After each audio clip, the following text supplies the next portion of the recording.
Okay, so um, I believe the film doesn't answer truly what reparations should look like, but it definitely shows us what we don't want it to look like. So let's start from there. And so Priscilla, if you can move to the next slide. Um, so just to give like a baseline understanding across the board, reparations is not exclusive to African Americans, descendants of slaves. It's really for any group that a crime has been committed against them.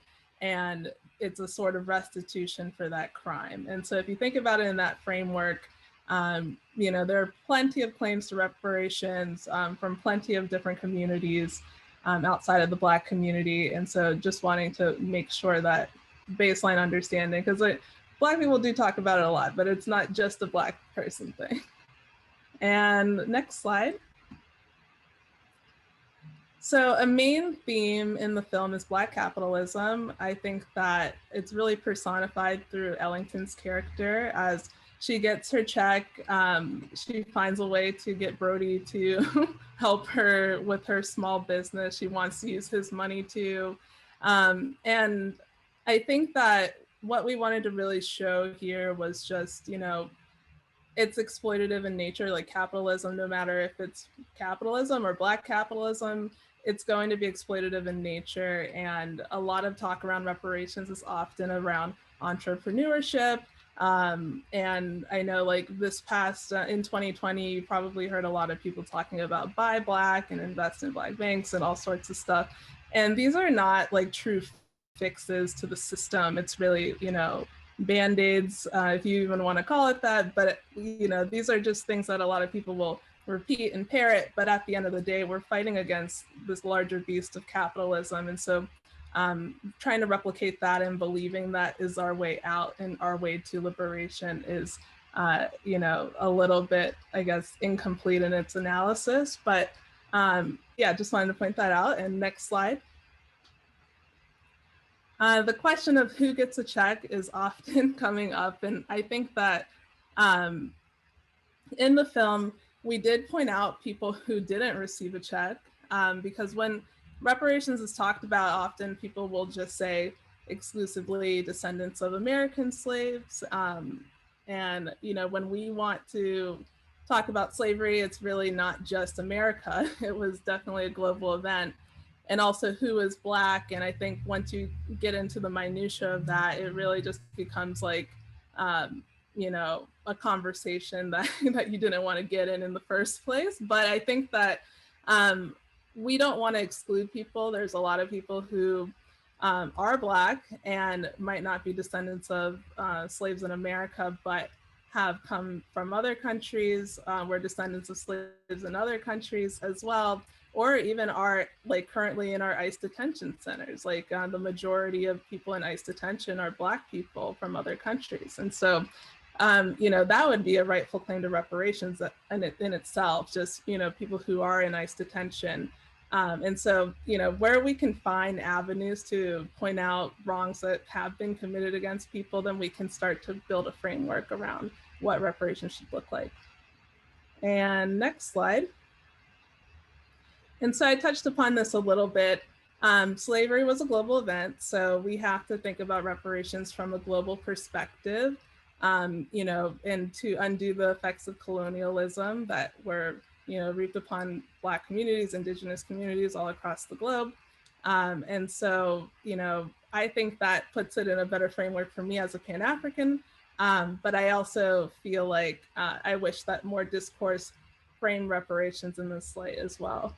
And then next slide.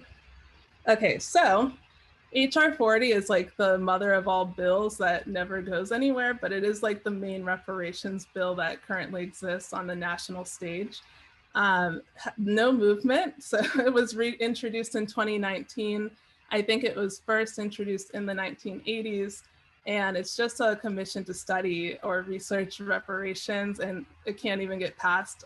But in California, we have Assembly Bill 3121, which is essentially the same thing as HR 40. And that did get passed in 2020. So that's like super exciting. So hopefully we'll see some movement on that in the future.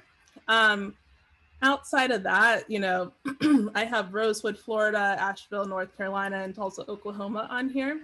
These are all places where reparations has been fought for and won, or is currently being implemented, or there are active lawsuits, open cases around reparations. So we're kind of seeing, you know, little fires sparking up everywhere. And I think that it seems like the cards are falling finally. So I don't want to get in deep because we want to get to Q&A, but I just wanted to list those in case you wanted to check it out after. Cool. Okay, so here are some takeaway questions, and we'll just leave them up for the Q&A. So if you have any additional questions about the film, please put it in the Q&A chat and we will answer them. Thanks.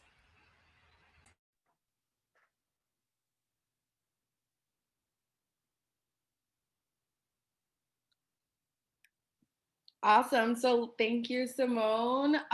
Let's get into the Q&A. I see some of you are already putting questions in the chat now. I mean, excuse me, in the Q&A box now. For those of you who want to ask a question, click on the Q&A button on the bottom, type your question, and we will make sure and ask the panelists. So somebody says, with reparations going towards student debt, medical debt, and other basic living expenses, do you think there could ever be meaningful reparations under capitalism? That's our first question.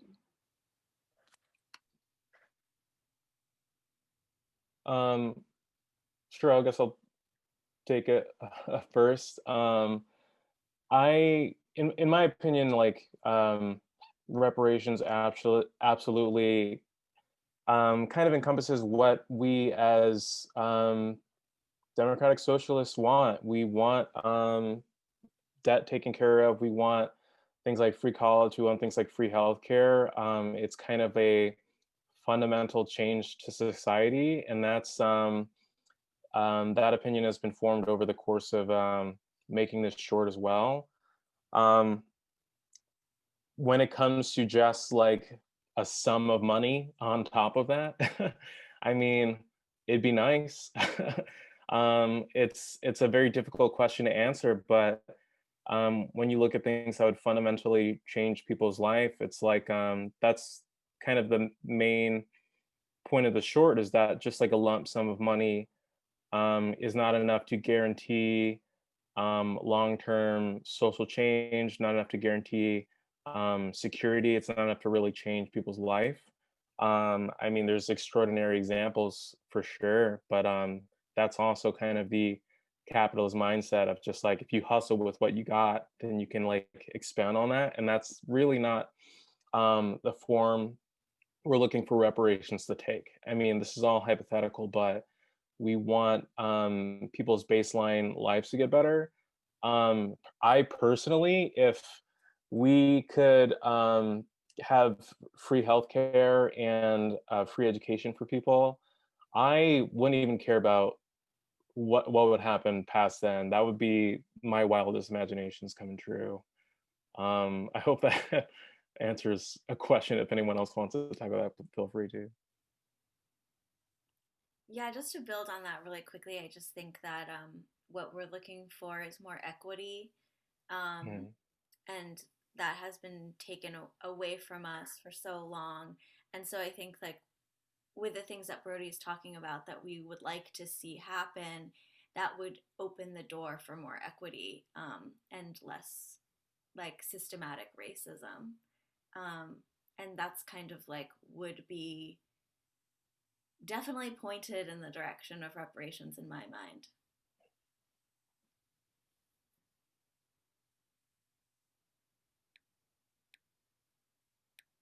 And that's all I got to say about that. Yeah.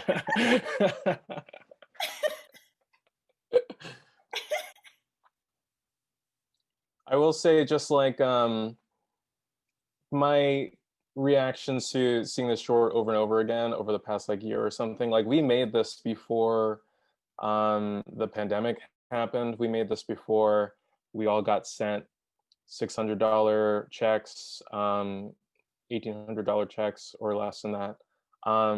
So the level of condescension that we've seen from the government has honestly eclipse what was in our imagination.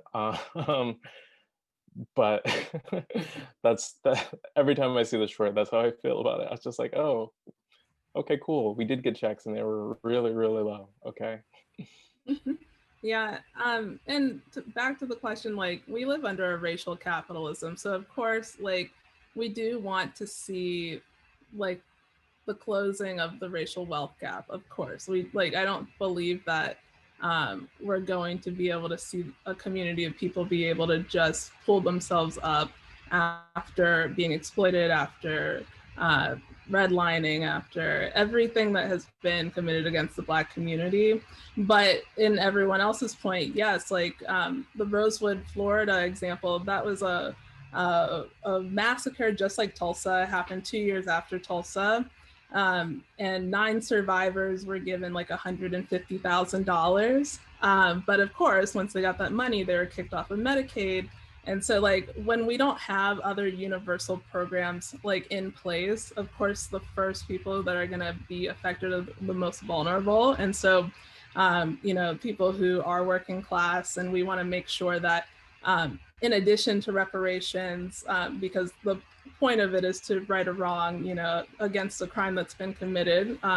But in addition, we do want to see universal programs because, you know, the stratification of society will persist unless we intervene. Thank you. Somebody wants to know, how did you all come up with the number 16,000? $16,000 was, I read a statistic from, I think that the average family wealth, I think this is also a little bit in the short, but the average family wealth for a Black family is around like $16,000, which I think since like 1983 or something, only increased like something like 10 to like 20%. And for the average like white household family, it was something like 130%. I'm sure I'm fudging those numbers, but that number was basically that exact gap, and we tried to incorporate that into the short.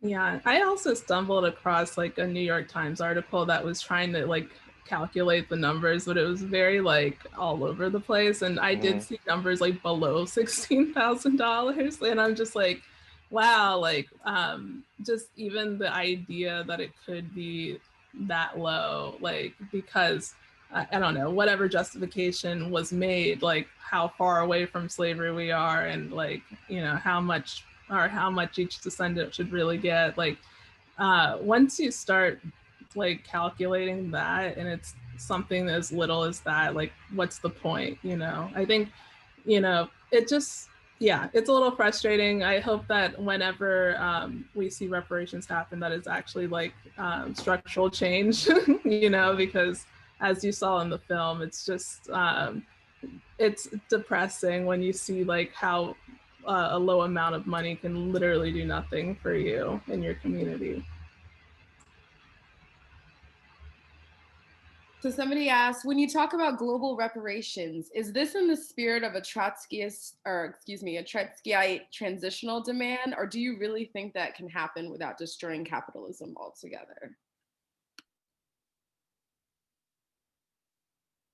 Well, I'll say it has happened with that. Like there have been rightful claims to reparations for other groups of people under capitalism. And so in that regard, yes, it's possible. Will it look like exactly what we want it to be? That's still, you know, up in the air. So I would just say, yes, it's possible.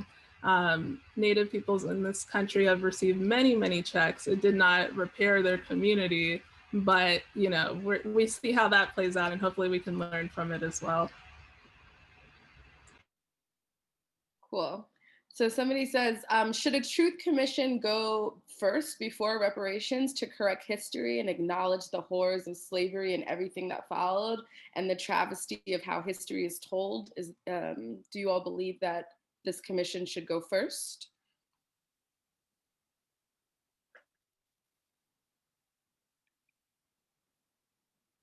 Do you want to take that one?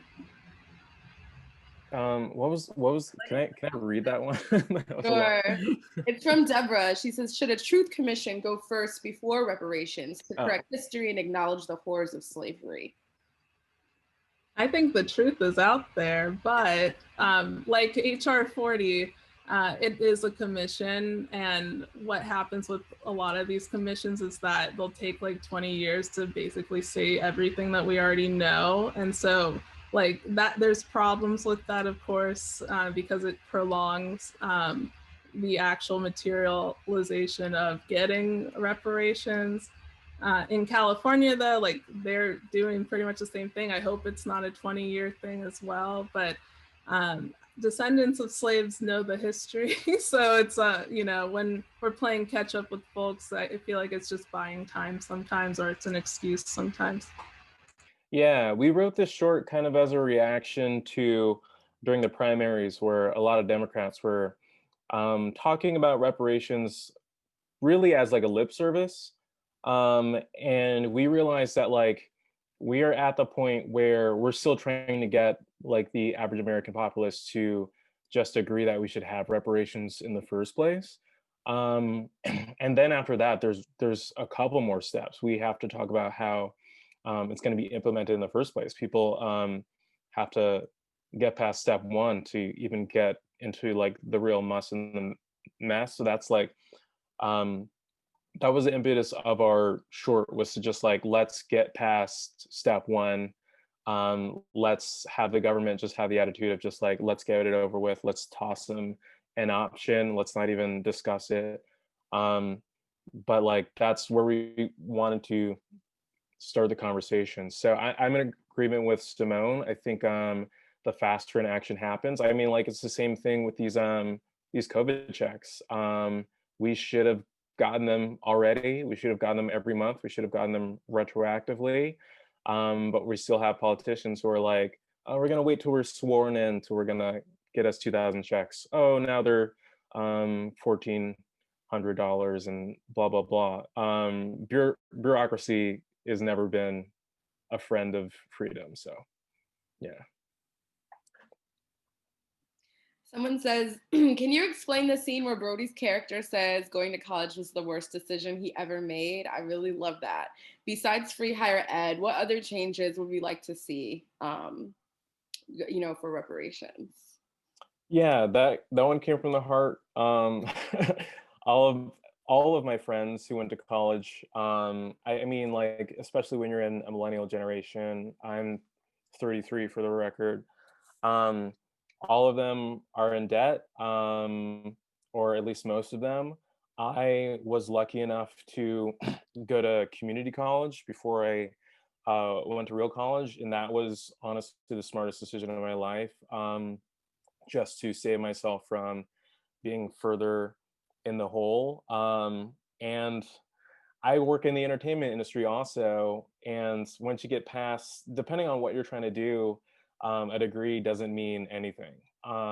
So that's kind of like where I was coming from that. Yeah.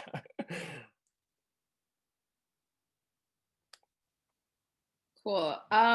Somebody asked, was the anti-capitalist performance art that Ellington's character made fun of based on an actual performance that Brody or someone else did? My whole comedy career, yeah. No, I don't think so. I did. I also went to college. I'm also in debt from college. And I did think about going to graduate school at one point for performance art. And I'm so glad that I did not do that. But it would have probably been something along those lines. I think that joke comes from something that could have happened or may happen in the future. Yeah. Awesome. One person asked, should land or resource access be part of reparations? And if so, how can this be reconciled with fights for indigenous sovereignty and land back movements? That's a good question. Yeah, this has come up before, and I'm glad it keeps coming up because yes, land has to be a part of it, but we also have to make space and like make sure that we're not also taking land, you know, as the colonizers have done. And so I think it's just the start of a conversation, you know, and once that conversation starts, then hopefully it can go somewhere. But I wouldn't say that it can be like should be eliminated from what we should be demanding. It's just we have to partner with Native people to make sure that we're not taking their land also. And we're stolen people on stolen land. So we're in a bit of a precarious situation. Yeah, we've gotten a lot of attention during like the festival circuit, so we're trying to go on to next steps of like developing this into a bigger idea. Maybe it's a TV show, and just considering the themes that we're tackling here, like that is absolutely a theme that we want to continue to go forward and tackle. Like if we can live in this fantastical world where Black people get reparations, why can't Native Americans get land and reparations as well too? So we believe that is part of the conversation. We just focus on Black people because we are Black, but definitely two sides of the same coin for sure. Someone asked, what are y'all's thoughts on demanding reparations for more recent crimes against Black people, like the Jim Crow laws, redlining, or the war on drugs? That's a great question. And I don't want to like bogart the discussion or anything, but like the sooner we as a country can accept the fact that reparations are our moral imperative to do, we can be looking at reparations for just the last year. Everyone I know deserves reparations at this point, just because of the mass mishandling of the COVID pandemic. So I am very much not against tackling things like Jim Crow exactly the same. All of those like programs, and then on top of that, systemic racism stems out of slavery, America, like African slavery in America. So I think that those all end up tying together. And again, we kind of touched on this in the film, but it's hard to think about um, reparations like a monetary amount only going to people that can like that come from like the African slave trade in America. Like that just doesn't really make sense in terms of like the way that our country has like really like has been steeped in like racism for so long, and how like the color of your skin impacts the way that you are treated on a daily basis in this country. Yeah, we definitely have to expand beyond slavery. And, you know, obviously that's the common denominator that everyone wants to go back to. But it seems like that is the more difficult one to get reparations for because of how wide sweeping it would be. But where we are seeing smaller claims to reparations, like people can actually probably get it. And so I'm all for backing, you know, campaigns around getting reparations for different crimes that have been committed against the community for sure. Someone says, number one, smart and hilarious as AF. So well done. Thank you all for your work. And number two, what would reparations look like in your mind, in your wildest dreams, in your wildest imagination, if we try to adopt an approach of redistributing capital and power and means of production? Tell us what your fantasy is. I mean, for my comedy brain, I want like a 90% discount on like everything. Like I walk into any store, it's just like, here you go. That'd be pretty cool. Yeah, like I just want like a platinum card, but it's like a black card, and I just swipe it and they're just like, oh, it's free, don't even trip. And I'm like, oh, okay, great. Yeah, and first of all, thank you so much for liking it. We're really glad that you're all here to watch it. It's been like a huge bummer for us personally not to be able to discuss this with people in person. Huge bummer, but Yeah, yeah. no, it really has been like And I know all of us, we're really excited to do this movie on reparations because it's all just like been talked about at the like family dinner table like for so long. Like it's just like up so like infused in our culture, and then like to be able to make a film about it, to like see it on the screen and like really have like all of our friends in it, and to try and make it as funny as possible and like see it through this lens, has been just like a really wonderful experience for me. And what kind of stuff do you want, Ellington? Um, Do you want a jacuzzi? yeah, no, I would like to see like the Freedmen's Bureau come back. Like I'd love like more black banks. I would just love for people to be able to get loans and low interest rates, and maybe like some housing subsidies. I think that I think like owning property is just like such an important thing to do in terms of like creating wealth for yourself and then for generations to come. And so yeah, we've talked a lot about that, but I think that's the thing that I focus on a lot in my mind. Yeah, it's like, it's also like, as a socialist, double-edged sword, because obviously like I don't believe in private property, but under capitalism, in order to like survive, people do need to build wealth, and like that is like the number one way to do it. And Black home ownership is like way down, and just in general, Black people are getting pushed out of their neighborhoods, getting gentrified, as are other communities as well. And I just feel like you know, I would want to see reparations be not just a check. I would want to make sure that people are going to be uplifted in every way that they can be. And that's also similar to our socialist demands of free healthcare, free education, everything. I mean, it has to be a redistribution of wealth for it to matter. And so yeah, so at the end of the day, like, I don't think anyone really has the true answer. We just know that we don't want it to be something that is so minuscule that it doesn't have an impact, and then also stokes more racial tensions because of that. Like, we also just want to be able to have people get some dignity, you know. I think that's like the core basis of it. Cool. I'm gonna ask one more question. Somebody says this is the best indie film I've ever seen. What a liar. Can you talk about the process that it took to get this film up and running, and will you all do more work together like this in the future? Oh yeah, absolutely. I don't know if we've like properly introed, but we're all involved in the comedy community here in LA, and we've all been friends for years, and we loved working with each other. This process was very, very fast.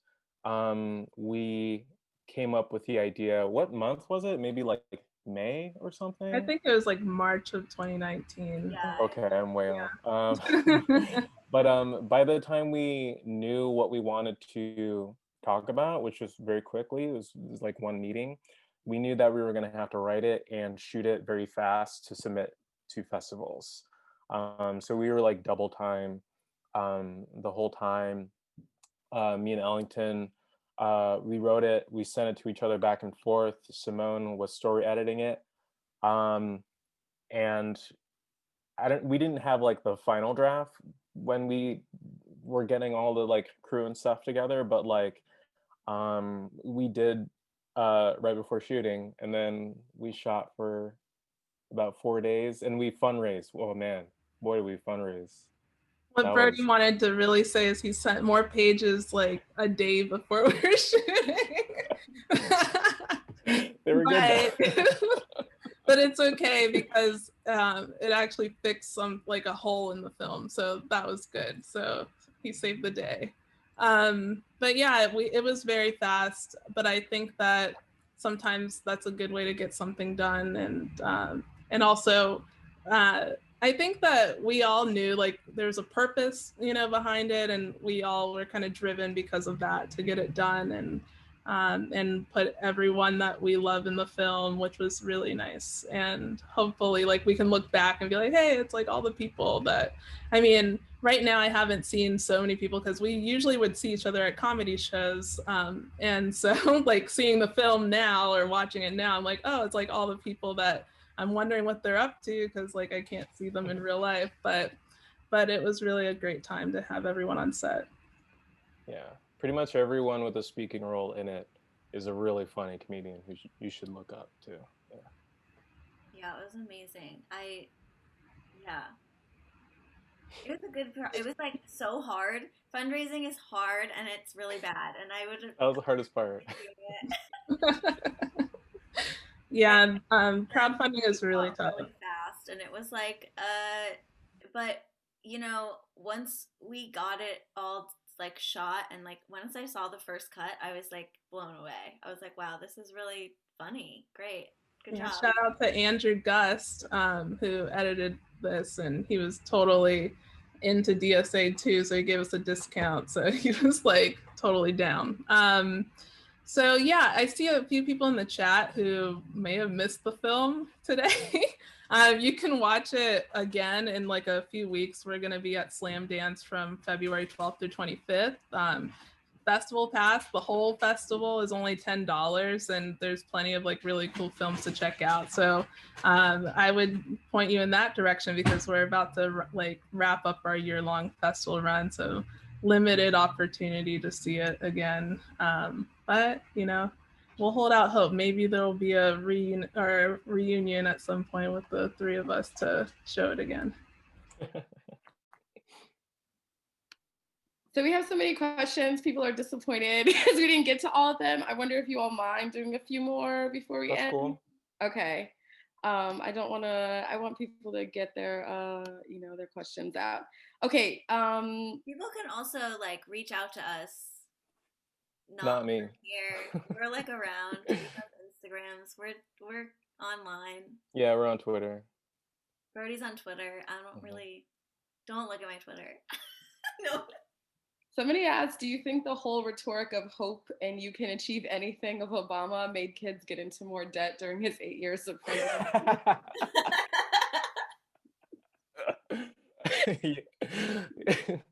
Oh man. Yes, I almost went to graduate school for performance art. I almost went to law school. Yeah, short answer, yeah. I don't have a lot of nice things to say about Obama. I think I recently read that like Obama was our first Black president, but he wasn't our first pro-Black president. And, yeah, take that what you will. I don't know. Someone asked, would reparations be better implemented as a recurring cash payment as opposed to a one-time payment? How do we feel about that? Sounds like the lottery to me. I mean, the cash payment is the tip of the iceberg for me. Like I'm not thinking about it as that one thing. I would hope for more structural change. And so recurring, like it's like the same thing, right? They'd probably just split it up in like, instead of just giving you the one lump sum. So I might as well get the money in people's hands, you know. But on top of that, like that's just really not all that we're wanting here. And I think, you know, I don't know, like others agree, right? Like we saw what happened with just a check. It's just not good enough. Yeah, shout out to Cobra and the work that they've done around reparations. We had a comrade on, but I lost you. So if you want to jump back on, I will definitely let you make your comments about reparations. Somebody asked, is building solidarity with people throughout the diaspora around a campaign for international reparations from nations who benefited from the slave trade something that has been tried before? You know, if it has been tried, I would be really interested to read about that because to my knowledge, it hasn't. But why I put that in the deck is because during the whole George Floyd uprising, like the UN did have a convening about the treatment of African peoples in this country. And so in that regard, I'm like, you know, if we can band together with people all across the world, I think it does make a stronger case as well. And, you know, slavery in the United States was the smallest percentage of slavery overall. Like it was tiny in comparison to what happened in the Caribbean, and so in South America. And so, yes, we want to make sure that descendants of slaves all over actually get restitution for that from the original crime of slavery. But yeah, like we said earlier, there are other crimes that have been committed that we could pursue individual or as a country individually, I guess I will say. So I did find the comrade from Cobra. Just go ahead, Jamoke. I'm sorry if I'm mispronouncing your name. I'm going to turn you on to talk. Greetings. Yeah, so and yes, you Bianca, you said my name correctly, Jamoke. Very good. Thank you. So yes, first of all, I did like the film. I enjoyed watching the film, and I've really enjoyed the conversation and the questions that have been following. I just wanted to put in a few little things, and I'll try to really keep it quick. I do think it's important to say that HR 40 has been making a lot of movement. I mean, we had a hearing in 2019 on HR 40. We have HR 40 now had 173 co-sponsors at the end of the last session. There's also a Senate version that Cory Booker introduced. And this year we started with original co-sponsors of 112 co-sponsors of HR 40. So I'm promising, I'm gonna go on record as saying there will be some traction on HR 40 in this legislative session in Congress. More traction than we've seen over the past years. Well, it's been a building momentum. We also have a lot of organizations that have gotten on board supporting us. ACLU, National Education Association, so many organizations have gotten on board. National Council of Churches have gotten on board to support HR 40. That's one comment I wanted to add in. One thing also I think about is important is that people have been saying that HR 40 is a study bill. And we rewrote the bill in 2017. So it's no longer just a study bill, it's a bill that actually calls for reparations proposals. Now, it does not mean that they will be funded, and so we'll take another set of legislation that actually funded, but it has moved from a study bill, and it is for 1 year. So it's not something that's going to be shouldn't be dragged out over a long period of time. I just wanted to put some of those things in. Also, you mentioned a couple incidences. I think that one of the some local reparations cases, and one good one to lift up would be Evanston, Illinois, where they're using the money from marijuana sales taxes to actually put money into a reparations fund in Evanston, and that's happening right now, as well as another one to lift up would be Chicago, has made progress around localizing reparations as well. And then the one last thing I'll just say, I don't want to take up too much time, is that one of the things that's important, I know you all talked a lot about structural change, is the United Nations 5 forms of reparations. And this is something that we really push hard now on in COBRA, and and I'll go over them briefly, but this is what the United Nations says reparations should look like. So we talk about cessation and non-repetition, the crime ending, so that we can say that things are still harming us now today that have to end. Those far-sweeping public policy structural changes that would have to happen. Restitution looks at our legal standing, those people who want to repatriate, those people who want a sovereign nation state, those people who want to look at even our language and culture and all of that, recovering all of that comes under restitution. Rehabilitation looks at the psychosocial trauma that people have gone through. So all of the healing, emotional healing that we would have to deal with, mental health and all of those kinds of things would have to be addressed under rehabilitation. Compensation, and we don't dwell on that one so much. And then the last one is satisfaction. And satisfaction looks at the restoring the dignity of a people. So we're talking about museums, special days of commemoration, apologies, changing the narrative of how Black people have been portrayed in this country and our contributions to this country as well as our contributions to the world. So I'll end with that. And thank you for allowing me to share a little bit about reparations from the perspective of NCOBRA.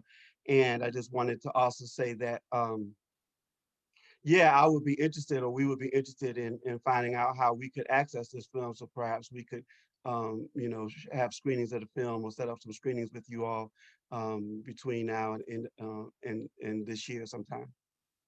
Awesome. I'm really happy that you spoke up because um, just being in the general public, like I don't know what's happening with HR 40. It's really exciting to hear that there is movement because that gives me hope and also hopefully like there's movement in California too. And I hope just to see it just be a more wide sweeping thing across the country, but that's like huge. So I'm really happy that you spoke up. Yeah, thank you. Yeah, thank you so much. Yeah, so we have a couple more questions if you guys are cool with that. One of them is, as Black lefties, what do you think about pushing for reparations before something like Medicare for All, for instance? They're like, I'm not ADOS, but I wouldn't want my reparations going to healthcare, for instance. Do we feel like there's an order or there should be an order?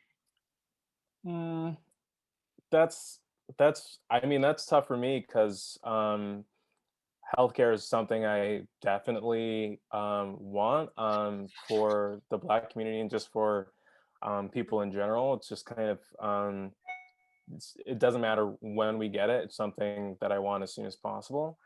Um, in like a realistic sense, in even a pessimistic sense, um, the fight for reparations is harder. We're talking about like a specific group talking about it. We're talking about I mean, we can't even get the police defunded yet. We're just we're out in the streets showing it bare.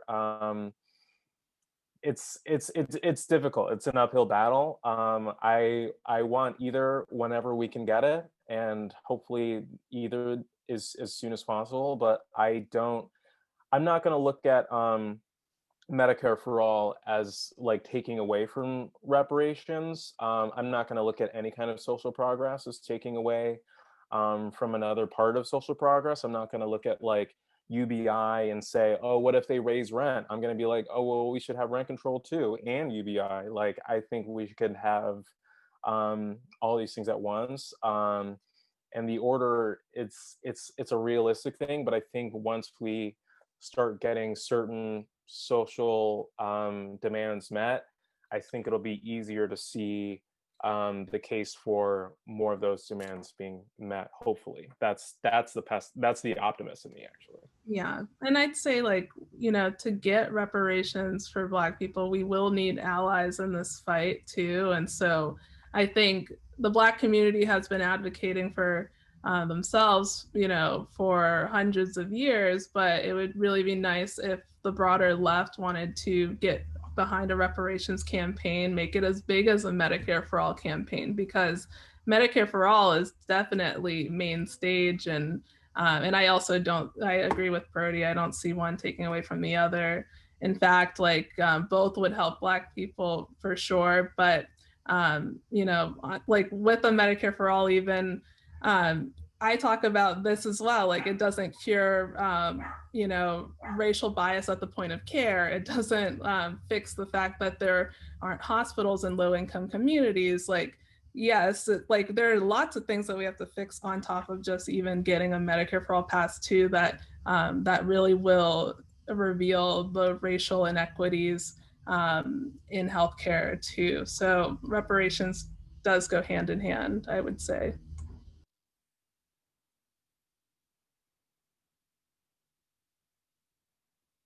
The last question for real this time.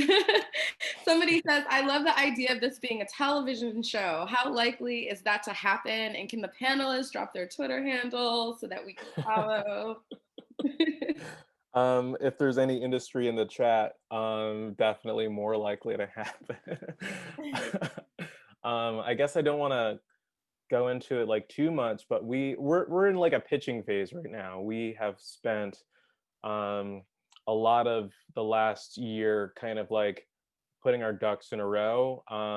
Ellington and Simone both are very smart people when it comes to trying to get things made in the industry. So we're doing our best, just like we did with our short. We're scrappy and we're seeing what we can do. But like just considering the conversation around Black Lives Matter in the last year, and considering how many more production companies are like willing to like listen to us, considering than even like 5 years ago or something, our chances are not bad.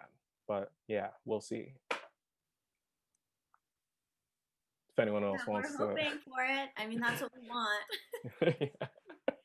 That's what would be great. I mean, I love working with them, and like Brody and I I love acting. I don't really like think of myself as like being like super dedicated to acting or being on screen, and then I like work with someone who's like so amazing, like energy wise, like with Brody, and then I'm like, oh wait, like this is just it. When you're working with good people, it just like, or like Simone directing us, like it just has a whole different feel and energy. And so like absolutely would love, I mean, yeah, I just all I can do is just work hard and try to make it a TV show.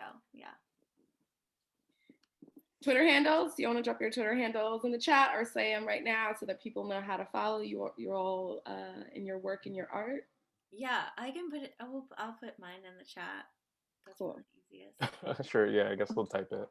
Cool. So look, and I also Jamoke was just put the information to follow and Cobra online so that we can follow the progress of HR 40 and hopefully find some ways to work together so that we can push this over the edge. And so look for that. They're going to just put their Twitter handles in the chat. And I'm afraid our time is up. I want to thank everybody who was involved in bringing this event together, our panelists, Ellington, Brody, and Simone, and as well as you, our audience, who will be receiving follow-up emails about upcoming events. Thank you for your great questions and comments. We've done this a couple of times now for the DSA, for AfroSoc, for HBCU network of the AfroSoc. So we may do it again in the future, so be on the lookout for that. Everyone who you can't see, Priscilla, Maddie for screening the film, thank you so much. And you all have a blessed MLK Day. Thank you so much. Thanks, Bianca. Thanks for being thank you, Bianca. Moderator once again. And Jamoke too. Jamoke. Yes, thank you to Jamoke. Thank you to Cobra. Thank you all. Have a good night.